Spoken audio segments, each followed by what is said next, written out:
The Lord friends, I hope you all fine. God bless you. प्रभु आप सभी को बहुत बहुत आशीष दें। और आज के सैबत स्कूल में मैं आपका स्वागत करती हूँ। आज का सैबत स्कूल जो कि 28 मई का है और इसका जो शीर्षक है वो है सैबत और व्यवस्था। सैबत और व्यवस्था, इसके बारे में आज हम सीखेंगे और प्रभु आप सभी को बहुत बहुत आशीष दें। और इसके लिए हम पढ़ेंगे प्रकाशित वाक्य अध्याय 14 और उसकी 6 और 7 वर्स, प्रकाशित वाक्य अध्याय 4 उसकी 11 वर्स और उत्पत्ति अध्याय 2 उसकी 1 से 3 पढ़ेंगे। निर्गमन अध्याय 20 और उसकी 8, 9, 10, 11 4 वर्सेस पढ़ेंगे।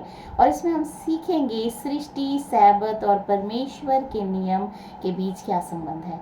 कल हमने किया था कि जो परमेश्वर का जो नियम है, परमेश्वर की जो व्यवस्था है वो अपरिवर्तनीय है। कोई भी शक्ति को कोई अधिकार नहीं है कि वो परमेश्वर की आज्ञाओं को जो है बदल सके। और आज हम सीखेंगे कि सृष्टि की उत्पत्ति से जो है सैबत का संबंध है और ये परमेश्वर की व्यवस्था में भी दर्ज एक चौथी आज्ञा है। तो इसका महत्व के बारे में हम जानेंगे।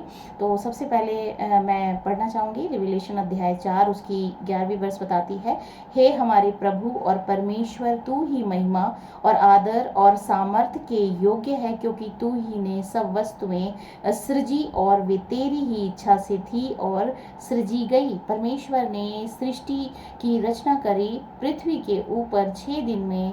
जो भी हमें दिखता है उसकी रचना 6 दिन में की गई और 7वां दिन सैबत का दिन ठहराया गया, जिसमें कि परमेश्वर ने इस दिन को आशीष दी। और ये लिखा है अध्याय 2 उत्पत्ति की किताब, जो कि बाइबल की सबसे पहली पुस्तक है, उसमें लिखा है, इसमें लिखा है, यो आकाश और पृथ्वी और उनकी सारी सेना का बनाना समाप्त हो गया और परमेश्वर ने अपना काम जिसे वह करता था 7वें दिन समाप्त किया। 6 दिन में समस्त सृष्टि की रचना करी और 7वें दिन उसको समाप्त किया।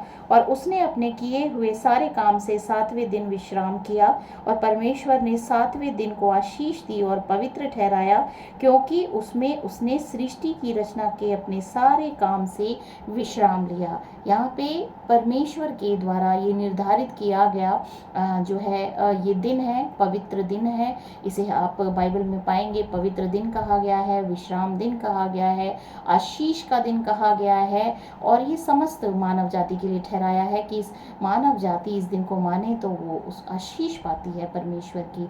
और ये एक स्मारक के रूप में भी है सैबत कि परमेश्वर ने जो 6 दिन में सृष्टि की रचना करी उसमें मनुष्य भी शामिल है।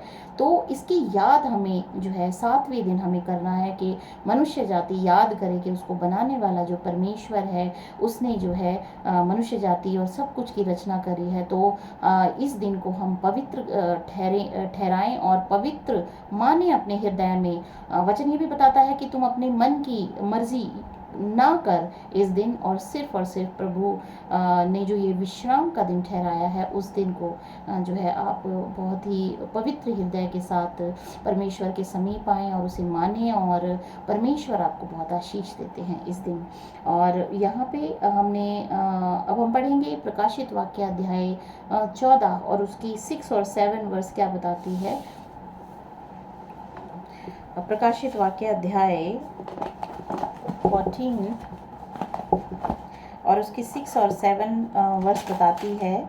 इसमें तीन स्वर्गदूतों का जो मैसेज है, 3 स्वर्गदूतों का मैसेज है। इसमें लिखा है, फिर मैंने एक और स्वर्गदूत को आकाश के बीच में उड़ते हुए देखा, जिसके पास पृथ्वी पर के रहने वालों की हर एक जाति और कुल और भाषा और लोगों को सुनाने के लिए सनातन सुसमाचार था। उसने बड़े शब्द से कहा, परमेश्वर से डरो, उसकी महिमा करो, क्योंकि उसके न्याय करने का समय आ पहुंचा है, और उसका भजन करो, जिसने स्वर्ग और पृथ्वी और समुद्र और जल के सोते बनाए। यहाँ पे जो पहला स्वर्गदूत है वो परमेश्वर की महिमा करने के लिए कह रहा है और कह रहा है कि जिसने सब कुछ रचा है हम उसकी महिमा करें और उससे डरें। और डरने का मतलब है कि हम उसकी आज्ञाओं को मानें। तो परमेश्वर के जो स्वर्गदूतों के द्वारा जो है ये वचन इस समस्त मानव जाति को दिया गया है। इसमें पहली वर्ष में 6 वर्ष में लिखा है कि ये जो मैसेज है ये पृथ्वी पर के रहने वाले की हर एक जाति और कुल और भाषा और लोगों को सुनाने के लिए ये सनातन सुसमाचार है कि परमेश्वर से डरें, जिसने जो है पूरे पृथ्वी की रचना करी, पृथ्वी के ऊपर 6 दिन में रचना करी और 7वां दिन सैबत का दिन ठहराया। तो सैबत का जो दिन है वो सृष्टि से संबंधित है, क्रिएशन से संबंधित है। परमेश्वर सृष्टि करता है और जो है सैबत उसका ठहराया हुआ दिन है कि हम उस दिन उसकी महिमा करें और उसकी आज्ञा को मानें। और अब हम पढ़ेंगे इसमें यहेजकेल, उससे पहले मैं निर्गमन अध्याय 20 पढ़ना चाहूँगी। निर्गमन अध्याय 20 में परमेश्वर की दी गई 10 आज्ञाएं वर्णित हैं और इसमें आप देखेंगे कि जो चौथी आज्ञा है इसमें है 8, 9, 10, 11 4 वर्सेस में इसको समझाया है कि विश्राम दिन क्या है और हमें क्या करना है इस दिन। इसमें लिखा है तो विश्राम दिन को पवित्र मानने के लिए स्मरण रखना, स्मरण मतलब याद रखना, हर 7वें दिन जो है परमेश्वर का ठहराया हुआ जो पवित्र दिन है उसको हम स्मरण रखें, याद रखें। 6 दिन तो तू परिश्रम करके अपना सब काम काज करना, परंतु 7वां दिन तेरे परमेश्वर यहोवा के लिए विश्राम दिन है। उसमें ना तो तू किसी भांति का काम काज करना और ना तेरा बेटा, ना तेरी बेटी, ना तेरा दास, ना तेरी दासी, ना तेरे पशु, ना कोई परदेसी जो तेरे फाटकों के भीतर हो, क्योंकि 6 दिन में यहोवा ने आकाश और पृथ्वी और समुद्र और जो कुछ उसमें है सबको बनाया और 7वें दिन विश्राम किया। इस कारण यहोवा ने विश्राम दिन को आशीष दी और उसको पवित्र ठहराया। तो परमेश्वर की ये आज्ञा है, तो इसे समस्त मानव जाति को मानने की ज़रूरत है। और ये परमेश्वर का वचन है, सत्य वचन है, जिसमें कि कल हमने जाना था कि किस तरह से परमेश्वर का जो पवित्र वचन है वो अपरिवर्तनीय है। तो अब यहेजकेल अध्याय 20 की 12 में भी मैं पढ़ना चाहूँगी। इसमें लिखा है फिर मैंने उनके लिए अपने विश्राम दिन ठहराए जो मेरे और उनके बीच चिन्ह ठहरे कि वे जाने कि मैं यहोवा उनका पवित्र करने वाला हूँ। और इसी अध्याय की 20वीं वर्ष भी यही बताती है और मेरे विश्राम दिनों को पवित्र मानो कि वे मेरे और तुम्हारे बीच चिन्ह ठहरे और जिससे तुम जानो कि मैं तुम्हारा परमेश्वर यहोवा हूँ। यहाँ पे दोनों वर्सेस में बताया है यहोवा परमेश्वर जिसने समस्त सृष्टि की रचना करी, उसने जो है इसको पवित्र ठहराया है और ये चिन्ह है, this is the symbol between the Mankind and God. और यहाँ पे इसको बदला नहीं जा सकता। और इसी से हम जानते हैं कि यहोवा परमेश्वर ही सृष्टिकर्ता परमेश्वर है, वो पवित्र करने वाला परमेश्वर है। और हम विश्राम दिन में हम परमेश्वर की आज्ञा का पालन करें तो इससे हमें आशीष मिलती है और हम अपने सृष्टिकर्ता के पास लौटकर आते हैं। अब हम जो है इसमें आगे पढ़ेंगे। इसमें लिखा है सृष्टि परमेश्वर की दृष्टि में हमारे मूल्य की बात करती है। हम ब्रह्मांड में अकेले नहीं हैं, ब्रह्मांडीय धूल के कुछ कण और ना ही हम कोई आनुवंशिक दुर्घटना है।